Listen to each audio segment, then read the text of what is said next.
Good morning class. Today we are going to discuss about inert or noble gases. Students, अगर बात की जाए noble gases या inert gases की तो इन्हें पीरियोडिक टेबल में ज़ीरो ग्रुप में रखा गया, दैट इज़ इनके लिए जो डेजिग्नेशन थी ज़ीरो ग्रुप या जिसे हम कहते हैं 18 ग्रुप. ओके स्टूडेंट्स, अगर बात करें ज़ीरो ग्रुप की तो इसमें बेसिकली 6 एलिमेंट्स हैं. They are helium, neon, argon, krypton, xenon and radon. तो इस ऑर्डर में आपके जो इनर्ट गैसेस हैं या जिन्हें हम नोबल गैसेस कहते हैं ये एग्जिस्ट करती हैं.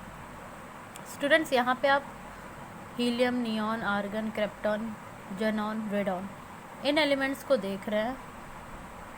अब जब हम बात करते हैं कि इनके प्रेजेंस की या एक्सेप्शंस की, तो हीलियम को छोड़ के, ठीक है, हीलियम में जो होता है जो वैलेंस इलेक्ट्रॉन है वो एस सबशेल में जाता है. सारे जितने हैं उनके पास जो, अगर हम बात करें कि इलेक्ट्रॉन्स की, तो वो आउटर मोस्ट शेल उनका पी सबशेल होता है. और अगर बात करें इनके ऑक्टेट की तो इनका ऑक्टेट क्या होता है, कंप्लीट होता है. ठीक है, जितने भी नोबल गैसेस हैं उनके पास 8 इलेक्ट्रॉन्स होते हैं उनके वैलेंस सेल में. जो कि इनकी इतनी स्टेबल कन्फिगरेशन है, इनका ऑक्टेट कंप्लीट है, ये बॉन्डिंग में इन्वॉल्व नहीं होते हैं. ठीक है, इसी की वजह से इन्हें हम इनर्ट गैसेस कहते हैं. स्टूडेंट्स, अगर हम बात करें तो रेडॉन को छोड़ के जितनी भी सारी अदर जो आपकी नोबल गैसेस हैं, इट में भी हीलियम, इट में भी नियॉन, ये सारी क्या होती हैं, एटमॉस्फेयर में प्रेजेंट होती हैं कुछ अमाउंट में. ठीक है, तो स्टूडेंट्स, चूँकि हम देख पा रहे हैं कि हीलियम के केस में जो इलेक्ट्रॉन है वो एस ऑर्बिटल में जा रहा है, तो हम कहते हैं कि except helium, okay, the differentiating electron enters P subshell in all the noble gases, therefore all these element are placed with element of P block in the periodic table. इन्हें हम पी ब्लॉक में रखते हैं periodic table में. So students, अगर हम long form of periodic table की बात करें, नोबल गैसेस हमने अभी भी देखा कि ग्रुप 18 में रखी जा रही हैं, और जो पोजीशन है इनका long form of periodic table में उसको इस तरीके से एक्सप्लेन किया गया कि जैसे कि आप इसको अज्यूम कर सकते हैं कि ये एक ट्रांजिशन है बिटवीन ट्रांजिशन भी नहीं कहते हैं, जैसे स्टूडेंट्स हमने अगर देखा हीलियम है, हीलियम के जस्ट नेक्स्ट लिथियम आता है. ओके, और अगर हम बात करें फ्लोरीन, तो फ्लोरीन के नेक्स्ट बाद क्या आता है, नियॉन, और नियॉन के नेक्स्ट क्या है, सोडियम है. तो इस तरीके से इनको क्या करते हैं, अरेंजिंग होती है. ठीक है, अब जो बेसिक इनकी स्टार्टिंग अगर की जाए डिस्कशन की, तो आप देख पाएंगे डिस्कशन स्टार्ट करते हैं इनके इलेक्ट्रॉनिक कन्फिग्रेशन से. पहले आप इनको आइडियली देख लीजिए.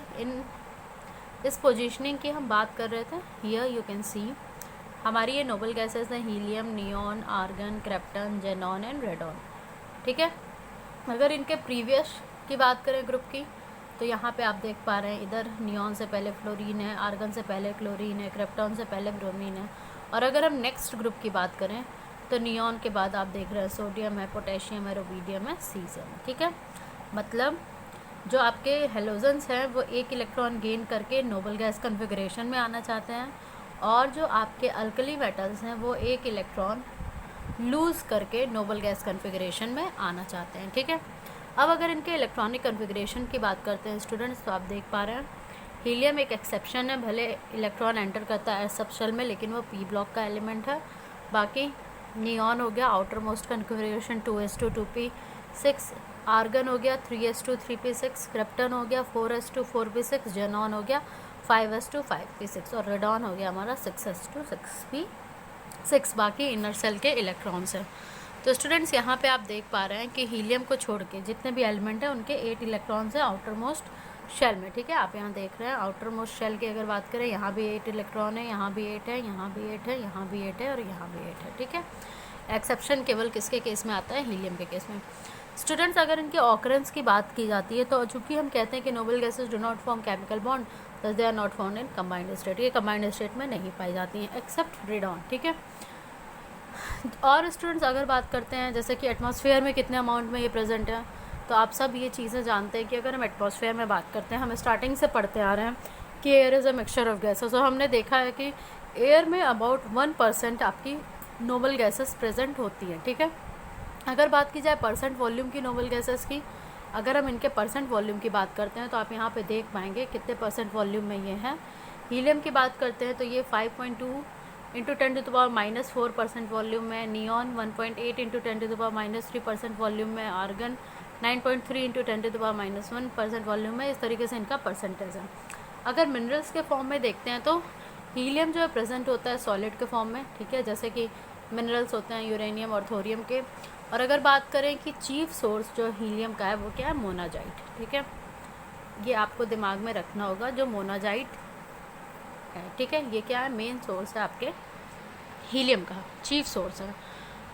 और मोनाजाइट सैंड जो है, और ये ऑब्टेन्ड होता है बाय हीटिंग। आप देख पा रहे हैं इसको कैसे हम ऑब्टेन करते हैं, मोनाजाइट जो सैंड है उसको हीट करते हैं, कब, 1273 केल्विन पे वैक्यूम में, ठीक है।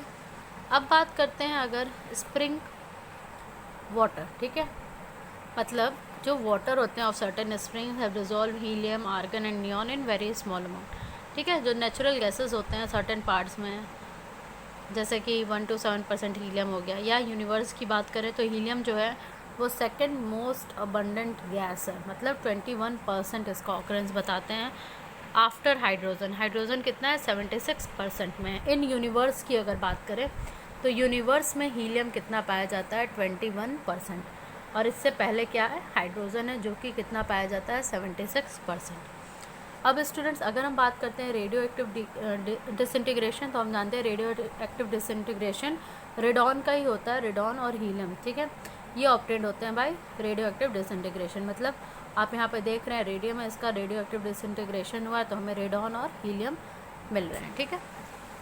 So this is about the common introduction of noble gases. In our next turn we will be discussing about the history, and we will also discuss about how they are isolated, okay, that is isolation of noble gases. Thank you class.